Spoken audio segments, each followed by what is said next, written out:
Should you put a cabin in an LLC? I was recently asked this question by a business owner. So here's the context. Imagine that you are a business owner and you own a cabin, and you may have a lot of guests using that cabin.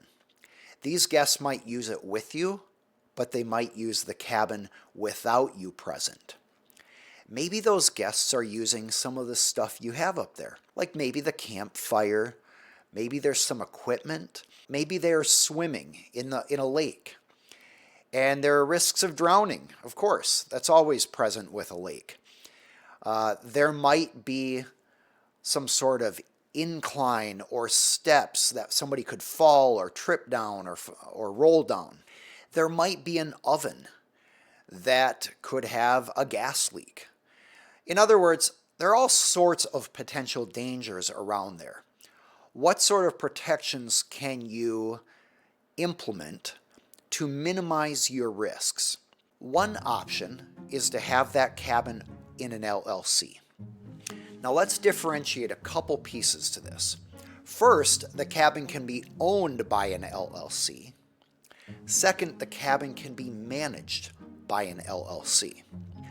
So there are a couple risks here because in general, when somebody is looking to sue the owner of a cabin, they're suing them for some sort of negligence. And so let's say, for example, one of the guests, or maybe a friend or a guest of theirs, gets hurt on the property. And their allegation is negligence, that somehow there was negligence on the property. Now, by the way, you might say, stop right there. My guests would never sue me. But here's the problem. Often they don't have a choice. Say, for example, a child gets injured and has $15,000 worth of surgery due to the injury. When those medical bills are submitted to the health insurance company of the child, the health insurance company gets to decide whether to pursue a lawsuit against whoever was negligent at the cabin. Now, it is possible for the person or the child who's injured not to submit those medical bills to the health insurance company, but that's extremely unusual. It's very typical for people to say, hey, I have health insurance to cover injuries, so I'm going to submit that to the health insurance company. My point is, your guest may not be the one deciding whether to commence a lawsuit for negligence. It might be their insurance company. All right, so let's say there's a lawsuit. The question then is, who is liable for the negligence? Who is responsible for avoiding negligence on the property? So say, for example, an axe, which was used to chop wood, was accidentally left out. Well, it's probably whoever is responsible for managing the property. It's probably their liability. So what you can do is you can have an LLC responsible for managing the property. And that LLC can have a contract with those who are renting the property. This is fairly typical in like the Airbnb option or VRBO.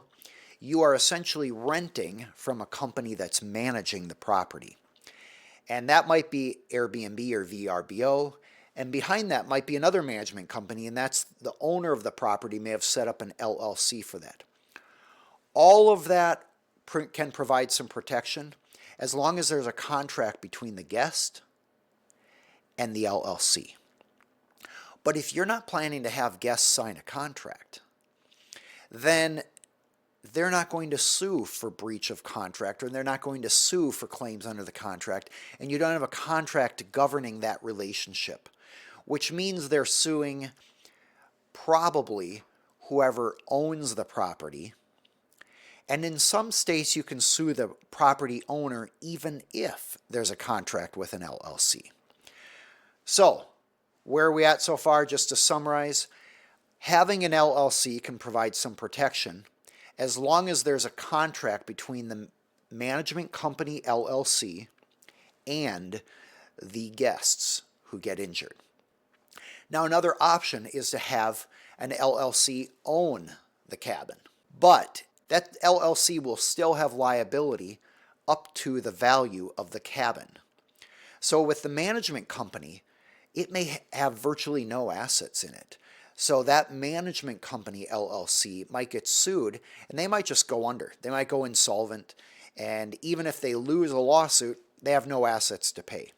Whereas if the cabin is owned by an LLC and that LLC is sued, then at least the value of the cabin can be lost in a lawsuit for negligence. And as you can see, we're getting a little complex here, because for every LLC, now you need a tax identification number, which is called an EIN. You need a bank account. You need contracts. And so we're creating some legal formalities that are going to require some legal expense and some time and investment on your part. So if you want to set up an LLC, it can provide some additional protection. And in fact, you could have two LLCs. One set up to own the cabin, the other set up to manage the cabin and the rental agreements with the guests.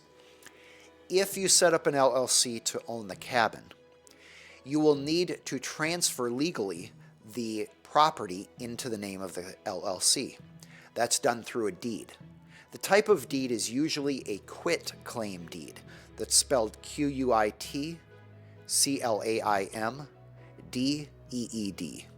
That is usually the type of deed that you would use to transfer your cabin into the LLC. One other consideration is getting insurance for the cabin. I actually think this is a great option for most people because it's an easy first step that just costs money to get some protection for any sort of accidents that occur at the cabin. All these LLC options add a lot of complexity. A lot of attorneys are willing to set up all these LLCs and formalities and contracts. It generates some legal income for the attorneys, and it provides some protection for you. But I think the most protection is usually through an insurance policy that is designed to protect you in case of these sorts of accidents or injuries. So my suggestion first is get an insurance policy that covers guests at the cabin.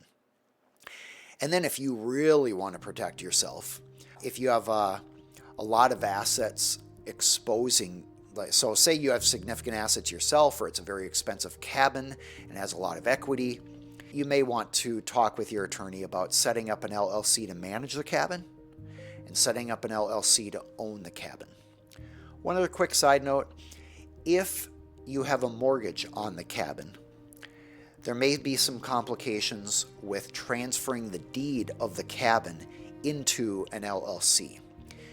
Usually you can do it because you are still the owner of that LLC, but there are some complications that go beyond the scope of this video here. So hopefully that answers a question of should you put your cabin in an LLC? The short answer is it can provide some protection from liability. You'll need to think about whether you have a LLC for managing the cabin, an LLC for owning the cabin, or both. And either way, I recommend making sure you have a good insurance policy for any guests who are using the cabin.